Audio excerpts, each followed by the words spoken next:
కాంగ్రెస్ లో బుజ్జగింపుల పర్వం నడుస్తోంది. జూబ్లీహిల్స్ టికెట్ ఆశించి భంగపడ్డ నేతల ఇంటికి అధిష్టాన దూతలు వెళ్తూ ఉన్నారు. ఆశావాహుల ఇంటికి వెళ్లి వారికి నచ్చచెప్పారు. అలకలు వీడి కలిసికట్టుగా పనిచేయాలని చెప్పి దిశానిర్దేశం చేశారు. ఎన్నికలకు అందరూ కలిసి టీంగా పనిచేయాలన్న అధిష్టానం మాటను వారికి వివరించారు. నిన్న అంజన్ కుమార్, సిఎన్ రెడ్డి, బాబా ఫసియుద్దీన్ ఇంటికి కాంగ్రెస్ నేతలు వెళ్లారు. పార్టీలో తగిన ప్రాధాన్యత ఉంటుందని హామీ ఇచ్చారు. త్వరలో పదవులు వర్తిస్తాయంటూ మీనాక్షి మాటగా చెప్పారు.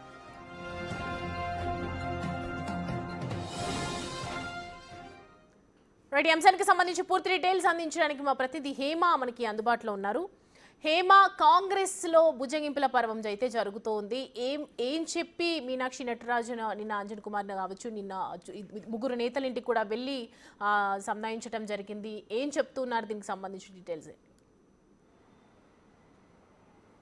మొత్తానికి కాంగ్రెస్ పార్టీలో బుజ్జగింపుల పర్వం కొనసాగుతుందనే చెప్పుకోవచ్చు. యాక్చువల్లీ కాంగ్రెస్ పార్టీలో ఇదొక అనివార్య కార్యక్రమం, ఇదొక చరిత్రలాగా కొనసాగుతూ ఉంది. ఎందుకంటే ఏ పదవులు కైవసమైనా గతంలో కూడా మనం చూసాము, క్యాబినెట్ ఎక్స్పాన్షన్ అయినటువంటి సమయంలో ఎవరైతే ఆశావాహులు ఉన్నారో వాళ్ళందరి ఇంటికి వెళ్ళి కూడా బుజ్జగింపులు చేసే ప్రయత్నం చేశారు. ఇక ఇప్పుడు జూబ్లీహిల్స్ ఉప ఎన్నికలకు సంబంధించి పెద్ద ఎత్తున ఏదైతే అభ్యర్థులు మొదటి నుంచి కూడా ఎక్కువ సంఖ్యలో ఆశావాహులు ఉన్నారు, మొదటి నుంచి కూడా అనేక మంది పేర్లు వినిపించాయి. కానీ ఒక్కొక్క సామాజిక వర్గం నుంచి 4-5 పేర్లు వినిపించినప్పటికీ కొంతమంది అయితే తామే జూబ్లీహిల్స్కి అభ్యర్థులు అంటూ కూడా బహిరంగంగా ప్రకటించుకున్నారు. అండ్ జూబ్లీహిల్స్ తమకే టికెట్ రాబోతోంది అంటూ కూడా చెప్పినటువంటి పరిస్థితి. అయితే ఇలాంటి సందర్భంలో బీసీ సామాజిక వర్గం వైపు మొగ్గు చూపుతూ నవీన్ యాదవ్ వైపు కాంగ్రెస్ పార్టీ అటు నవీన్ యాదవ్కి టికెట్ ఇచ్చింది, నవీన్ యాదవ్కి మొగ్గు చూపింది.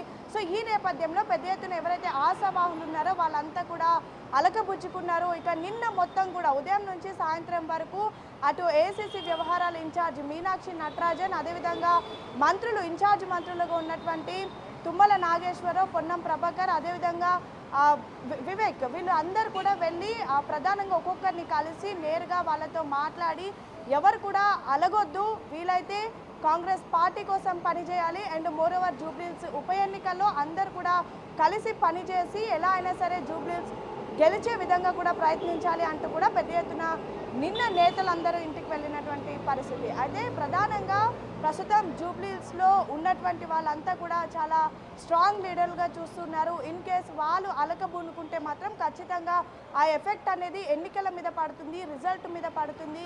ఎందుకంటే ఒక్కొక్కరి దగ్గర కూడా ఓట్ బ్యాంక్ పెద్ద సంఖ్యలో ఉంది, వాళ్ళకు సంబంధించినటువంటి అభిమానులు, కార్యకర్తలు ఉన్నారు. సో ఇలాంటి సందర్భంలో వాళ్ళు అలకబూడితే ఖచ్చితంగా ఎన్నికల్లో ఎఫెక్ట్ పడుతుందని భావించినటువంటి అధిష్టానం నిన్న ఇన్ఛార్జ్ మంత్రులతో పాటు ఏఐసీసీ వ్యవహారాల ఇన్ఛార్జ్ మీనాక్షి నటరాజన్ని కూడా పంపినటువంటి పరిస్థితి. అయితే మొదటిగా నిన్న అంజన్ కుమార్ యాదవ్ దగ్గరికి వెళ్ళారు. అంజన్ కుమార్ యాదవ్ అంతకంటే ముందు అంటే మొన్ననే మీడియా వేదికగా ఒక ప్రకటన చేస్తాను అంటూ కూడా చెప్పినటువంటి సమయంలో అధిష్టానం రేపు వచ్చి మాట్లాడతాము, ఎలాంటి ప్రకటనలు కూడా చేయొద్దు అంటూ కోరారు. ఇక నిన్న ఎవరైతే మీనాక్షి నటరాజన్ కానివ్వండి, ఇన్ఛార్జీలు కానివ్వండి, వచ్చేంత వరకు కూడా అంజన్ కుమార్ ఏదో ఒక స్టేట్మెంట్ పాస్ చేస్తారు, ఒక నిర్ణయం తీసుకుంటారు అంటూ అందరూ భావించారు. పెద్ద ఎత్తున కార్యకర్తలంతా కూడా ఇంటికి వచ్చి అంజన్కి టికెట్ ఇవ్వాల్సి ఉండింది, నవీన్ యాదవ్కు ఇస్తే మేము ఎవరం కూడా పని చేయము అంటూ కూడా నిన్న కామెంట్ చేసినటువంటి పరిస్థితి. అనంతరం మీనాక్షి నటరాజన్ వచ్చి హామీ ఇచ్చిన తర్వాత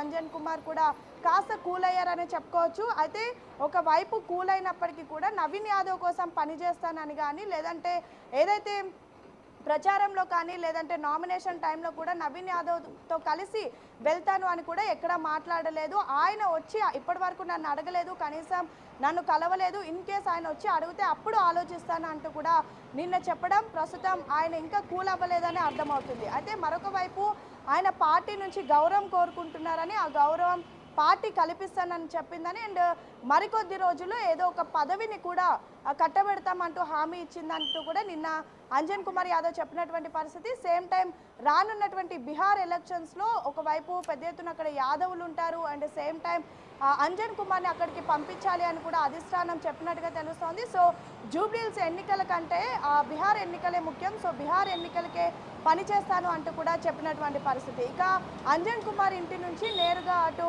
సిఎన్ రెడ్డి ఇంటికి వెళ్ళారు. సిఎన్ రెడ్డి ప్రస్తుతం జూబ్లీహిల్స్లో ఉన్నటువంటి రెహ్మత్ నగర్ డివిజన్కి కార్పొరేటర్గా ప్రాతినిధ్యం వహిస్తున్నారు. అండ్ సేమ్ టైం జూబ్లీహిల్స్ నియోజకవర్గంలోనే రెహ్మత్ నగర్ డివిజన్ అనేది చాలా పెద్ద డివిజన్. సో ఈ నేపథ్యంలో ఖచ్చితంగా సిఎన్ రెడ్డి ఇలాంటి సమయంలో అలగొద్దని అండ్ సేమ్ టైం పక్క పార్టీల వైపు కూడా చూడొద్దు అని చెప్పేసి నిన్న వెళ్ళి కోరినటువంటి పరిస్థితి. అండ్ సేమ్ టైం పార్టీలో మరికొద్ది రోజుల్లో అటు డీసీసీ పదవులు కానివ్వండి, లేదంటే కార్పొరేషన్ చైర్మన్ పదవులు కానివ్వండి, అండ్ మోరోవర్ చాలా నామినేటెడ్ పదవులు ఉన్నాయి. అందులో ఏదో ఒకటి మీకు కట్టబెడతాము అంటూ కూడా హామీ ఇచ్చినట్టుగా తెలుస్తోంది. ఖచ్చితంగా ప్రతి ఒక్కరు అంటే ఇటు సిఎన్ రెడ్డికి అంటే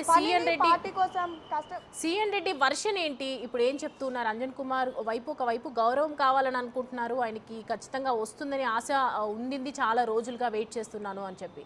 ఇప్పుడు సిఎన్ రెడ్డి కానివ్వచ్చు, బాబా ఫాజియుద్దీన్ కావచ్చు, వీళ్ళ దగ్గరికి కూడా వెళ్ళారు కాబట్టి వాళ్ళ వర్షన్ ఏంటి, అసలు ఇంతకు ముందు నుంచి ఏం మాట్లాడుతున్నారు?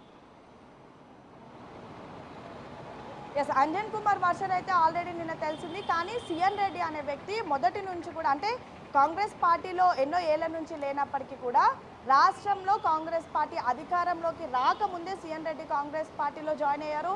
అండ్ సేమ్ టైం ప్రస్తుతం రెహ్మత్ నగర్ డివిజన్ కార్పొరేటర్గా ఉన్నారు. అయితే రీసెంట్ డేస్లో ఎప్పుడైతే జూబ్లీహిల్స్ ఉప ఎన్నికలు అనివార్యం అయ్యాయో అటు బీసీ సామాజిక వర్గం నుంచి మొదటి నుంచి అంజన్ కుమార్, నవీన్ యాదవ్, అటు మున్నూరు కాపు నుంచి బొంతు రామ్మోహన్, ఇలా అనేక పేర్లు వినిపించినప్పటికీ రెడ్డి సామాజిక వర్గం నుంచి మొదటి నుంచి బలంగా సిఎన్ రెడ్డి పేరే వినిపించింది. సేమ్ టైం ఒక లాస్ట్ వచ్చేసరికి సిఎన్ రెడ్డి ఆర్ నవీన్ రెడ్డి అంటూ సిఎన్ రెడ్డి ఆర్ నవీన్ యాదవ్ అంటూ కూడా పెద్ద ఎత్తున వినిపించినటువంటి పరిస్థితి. సో ఈ నేపథ్యంలో ఖచ్చితంగా సిఎన్ రెడ్డికి టికెట్ వస్తుంది అంటూ కూడా ఆశించారు. కానీ నవీన్ యాదవ్ వైపు పార్టీ మొగ్గు చూపింది.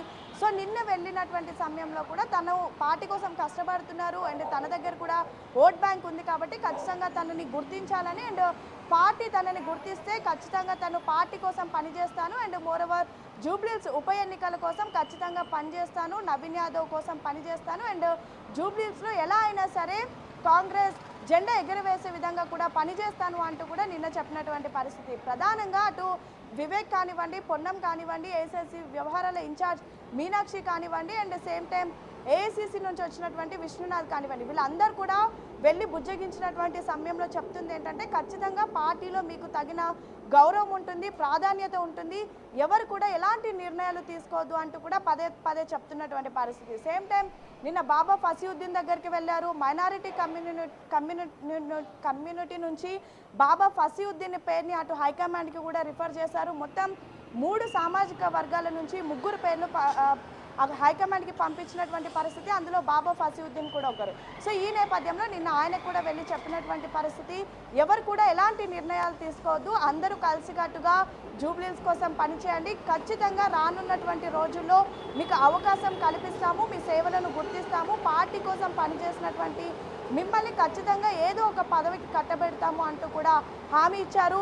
సో మొత్తానికి ఇన్ని రోజుల పాటు అంటే టికెట్ అనౌన్స్ చేసిన తర్వాత పెద్ద ఎత్తున ఈ నేతలంతా కూడా అలకబూనుకున్నారు, ఏదో ఒక కీలక నిర్ణయం తీసుకుంటారు అంటూ కూడా పెద్ద ఎత్తున చర్చ జరిగింది. ఏకంగా అంజన్ కుమార్ లాంటి వాళ్ళు పార్టీకి రాజీనామా కూడా చేస్తారని, మరొక వైపు మిగతా లీడర్లంతా కూడా వేరే పార్టీకి వెళ్తారు. ఇప్పటికే మనం చూసుకోవచ్చు బొంతు రామ్మోహన్ కూడా అటు పెద్ద ఎత్తున బీజేపీ నేతలతో మాట్లాడుతున్నట్టుగా కూడా తెలుస్తోంది. ఎందుకంటే ఇప్పటి వరకు ఇంకా బీజేపీ అభ్యర్థిని ప్రకటించలేదు. సో ఈ నేపథ్యంలో బొంతు రామ్మోహన్ బీజేపీలో జాయిన్ అవుతారు అంటూ కూడా పెద్ద ఎత్తున వార్తలు వినిపిస్తున్నటువంటి నేపథ్యంలో ఒకవైపు జూబ్లీహిల్స్ ఎన్నికలు కీలకం, మరొక వైపు రానున్నటువంటి రోజుల్లో పార్టీలో పెద్ద ఎత్తున నేతలంతా కూడా ఉండాలి అంటూ కూడా భావిస్తున్నారు. సో ఎవరు కూడా పార్టీని వీడకుండా వీలైనంత వరకు వాళ్ళకు నచ్చజెప్పి హామీలు ఇచ్చి వాళ్ళను కలిసికట్టుగా పనిచేసే విధంగా అయితే ప్రస్తుతం నేతలు కృషి చేస్తున్నారు. సో చూడాలి ఇది ఎంతవరకు వర్కౌట్ అవుతుంది. గతంలో కూడా ఇలానే వెళ్ళి నచ్చజెప్పారు, అనంతరం కొంతమంది కీలక నిర్ణయాలు తీసుకున్నటువంటి సిచ్యువేషన్స్ కూడా చూస్తాం. సో మరి జూబ్లీహిల్స్ ఉప ఎన్నికలు ఎలా ఉండబోతున్నాయి, నేతలందరూ బుజ్జగింపిన తర్వాత అలకను వీడారా, నిజంగా కలిసి పనిచేస్తారా, లేదంటే ఏదైనా కీలక నిర్ణయాలు తీసుకుంటారా అనేది మాత్రం వేచి చూడాలి. Right Hema, thanks for the updates.